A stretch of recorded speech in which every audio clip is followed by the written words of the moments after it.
Welcome back to Fossil Ridge Games. Today we are talking about Marvel Champions living card game, specifically a how to play and basic strategy guide for Phoenix.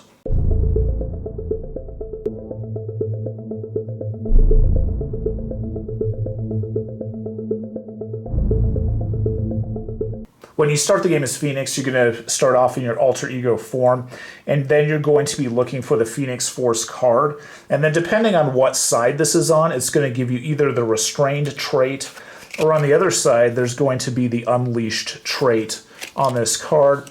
And most of the cards in this deck are going to trigger when you're in the Unleashed form. But when you start the game, you're going to be in the Restrained form. So her basic response is after you make a basic recovery, place 1 power counter on Phoenix Force. So she's going to start with 4 power counters. Now, when you flip this thing over, this is where things get a little bit interesting. So when we look at this, we notice that while we're on the Unleashed side, we have the Unleashed trait. But after a power counter is placed here, it's only when one is placed here. It's not when you just flip. And there are 4 more, then you flip this card. So you're going to be flip-flopping traits in between Restrained and Unleashed over the course of the game. A lot of the cards in this game are going to trigger off of Unleashed, but you can have a detrimental effect that I'm going to show you about really quickly that deals with the obligation of this character. When you play Phoenix, she is going to be supercharged and ultra powerful when she is in the Unleashed form of the Phoenix Force upgrade. But here's something that can happen. If the obligation gets pulled from the encounter deck, it can trigger a cascade of events that could really cause you all to lose the game. So all of the players to lose the game. So when this comes into play, if you're in Unleashed form, you have to search through the encounter deck, discard pile, and set aside area for Phoenix, and then you reveal her. So now Dark Phoenix pops into play. When Dark Phoenix comes into play, then Consume the World also comes into play. And what gets really crazy about this is that Dark Phoenix is a really tough elite minion with 12 hit points. In addition to that, you have Consume the World. And when this occurs, if threat gets placed on here and 12 threat actually hits on Consume the World, the game ends and you simply lose the game. So although Phoenix is ultra powerful in her Unleashed form, it gets really, really scary when Burning Hunger pops into play and it becomes a massive problem for the players to handle. We're going to start diving into the different upgrades that are present in this hero set. There's a significant number of upgrades in this deck as opposed to other heroes. So the first one's going to be Rise from the Ashes. It's a little bit pricey at 3, but it's an upgrade that goes onto the table. This is basically a survival from death sort of ability and upgrade. It says when you would be defeated, remove this card from the game. So this doesn't go to your discard pile, it's physically removed from the game, so you can only do this once per game. And then it says ready your identity and restore it to printed hit point value instead. So she's going to have a printed hit point value of 9, which is just located at the bottom of the card. So she's going to go up to 9 hit points. Please note this doesn't impact any of the upgrades on her if she has additional hit points from those as well. And then you're going to remove each power counter from Phoenix Force. So all of the power counters on the right-hand side of the screen would go away for this upgrade. It's a very good upgrade. It does kind of wipe out your power counters, but it does keep you in the game, which is fantastic. Next up, we have the Phoenix suit. And as I've talked about a lot in these videos, you can gain some pretty ridiculous event cards if you're in aerial form. So just note that if you are making an aerial deck, you might want to kind of favor the Phoenix suit when you're looking at your opening hand or your mulligan. So Phoenix is going to gain the aerial trait, and this is going to flip-flop between which ability you have based upon which form she's actually in. First one is when you have the Restrained trait, you gain Steady, and then while you have the Unleashed trait, you gain Retaliate 1. Here are 2 upgrade cards that are in the Phoenix deck that impact non-elite minions. And please note these are non-elite minions. I think these special effects are kind of fun, but they don't hurt the main sort of elite minions that you can see in the game. So the first one is kind of like a possession. It's called Mind Control. You can actually take control of a minion, and that's a pretty cool thing. It wipes out the text box on the minion and turns that minion into an ally, which is pretty fun. That's pretty fantastic. So think of it as, instead of defeating a basic minion, you can go ahead and just pull it onto your side and now it becomes an ally. So I think that's pretty cool. It's going to take consequential damage if it thwarts or attacks. And then the one on the right-hand side of the screen is going to be mental paralysis. And this is sort of another thing that just locks down a minion. So the one on the left, you take control of it. The one on the right, it just sits there. You basically allow that minion to not activate, so it just kind of goes into like a stupor until that's done. But if you flip to alter ego form, this goes away and you lose the ability to lock down that minion. So next we're going to move on to another upgrade. This one's pretty fantastic. It's a pretty typical sort of like shielding mechanic, and you can go ahead and just put this onto the table and it's an upgrade. Now, you can actually put this on any friendly character, so you can use it on Phoenix, or you can use it on whatever you want. So friendly character can also be an ally, or it could be another player hero, so just keep that in mind when you're using this card.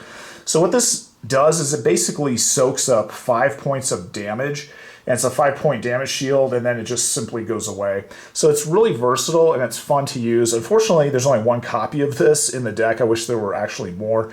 And then the one on the right-hand side of the screen is a support, and most of the heroes have some sort of alter ego support, and Phoenix is no different. So this one is going to be, you choose one of the following, and you go ahead and just exhaust this card when you use it.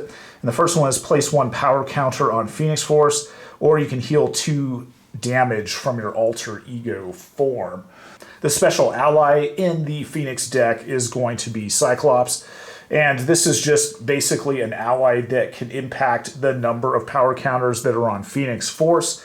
When you bring Cyclops into play, it's going to put 2 tokens onto Phoenix Force, and then when Cyclops leaves play, you're going to remove 2 of those counters from Phoenix Force. So that's kind of a way that you can adjust the overall number of power counters with Cyclops. The way that the Phoenix deck is created, it really favors what's called the Unleashed form on Phoenix Force. So we have 2 different events that we're going to talk about: telepathic trickery and telekinetic attack. So the first one's going to remove 4 threat from a scheme, but if you're in Unleashed form, you can stun and confuse that enemy, which is absolutely fantastic.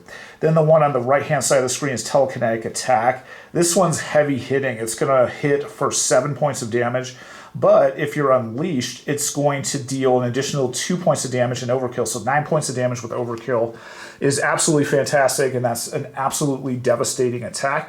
So same thing with Psychic Blast, and there's going to be 2 copies of this in the deck. It's going to favor the Unleashed sort of trait that is on Phoenix Force. So it's going to deal 4 points of damage to the villain only. If you have the Unleashed trait, though, it's going to deal 4 damage to each minion engaged with you. So that's pretty cool. It's like some splash damage that you can perform. And then the one on the right-hand side of the screen is going to be Phoenix Firebrand. And this is just simply, you get to choose one of the 2 different options. And this is going to be talking about really power counters. So the first one is remove 1 power counter from Phoenix Force and ready Phoenix. And then the next one is place 2 power counters on Phoenix Force. So if you're trying to really favor the Unleashed sort of form on this, you want to make sure that your power counters don't hit 4 or higher, because then it's going to flip over. So kind of if you want to be the most powerful, in my opinion, it's going to be in Unleashed form. So Phoenix Firebrand is great because it's going to allow you to remove one of these power counters to keep your total down so you can stay in Unleashed form longer. A pretty common deck theme in Marvel Champions is you're going to ready and exhaust your character multiple times, and that can lead to some fun sort of synergies. What makes Phoenix kind of interesting is that you can have essentially 2 different styles of play. So you can have her in the Unleashed form, or you can have her in the Restrained form. And as I mentioned before, this will change the thwart from, you can either have a 3-1 combo or a 1-3 combo on the character. So depending on what sort of style you are playing, you can maximize exhausting this character. So here's a couple things that you can do. Civic Duty is going to give the character a +1 thwart until the end of the phase, and Adrenaline Rush is going to do the same thing with attack. And then on the right-hand side, we have Morale Boost, which you can use to just buff all of your basic ability scores by +1 until the end of the turn. So if you're looking for a deck where you're going to be exhausting the character multiple times, this is kind of a good option.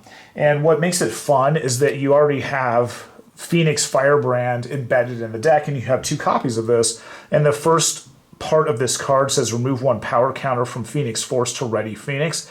So you can do this sort of thing where you're exhausting and readying multiple times and really maximizing on these ability score boosts and upgrades over the course of the game. So if you're looking for something that's kind of fun and kind of a little bit gadgety, you can go ahead and use this theme and incorporate cards into your deck that really buff your ability scores, and then really maximize this by readying and exhausting multiple times. And then depending on which trait that you have, whether it's the Unleashed or the Restraint side, it can give you different effects. Another final note on this strategy that I wanted to throw into the mix is that Phoenix can use her Psionic Bond to remove a power counter from Phoenix Force, which is over here. And you want to keep this low so she stays in Unleashed form. In conjunction with that, you can generate a wild resource. So what the player was doing was keeping this power sort of total on the low side. In conjunction, when they were using this ability, they were using the wild resource to generate the physical resource for tenacity so that they could discard this card and then ready the hero. So it worked out really well. There was a nice synergy with generating a wild resource in conjunction with tenacity. So kind of keep that in mind, that any character that can generate wild resources, you can do a lot of strange combos with them. So go ahead and look through your collection and you can find some cool trigger points on where you can use some of these special abilities where you might not be able to with other heroes. To sum it up, Phoenix is a fairly fun character to play. There were several aspects of her that I really enjoyed. These are a couple of the cards that I really liked. The Mind Control card I thought was fun. It was a nice addition to the game. And then in conjunction with that, the Mental Paralysis card I thought was really fun as well. This really kind of brings me back to a lot of games that have sort of a support function where they can like lock down different enemies or they can take control of different enemies. I thought it was a nice mix and a nice sort of addition to the game. I did really value that aspect. Another thing that I really enjoyed was really playing in the Phoenix Unleashed portion of the game where she is just going wild. I thought that in general she's a little bit more powerful than the average style of character. The one thing that you really have to watch out for is her obligation, which in conjunction gives rise to Dark Phoenix, in conjunction which gives rise to Consume the World. Now, in playing a multiplayer game, specifically 4, it was very likely for Burning Hunger to come out since you're drawing so many encounter cards. But by the same token, having 4 players out on the board to deal with Dark Phoenix wasn't that big of a deal. So, you know, definitely I think she's a little bit better when it comes to multiplayer games. I hope you've enjoyed this video today, and as always, have fun gaming.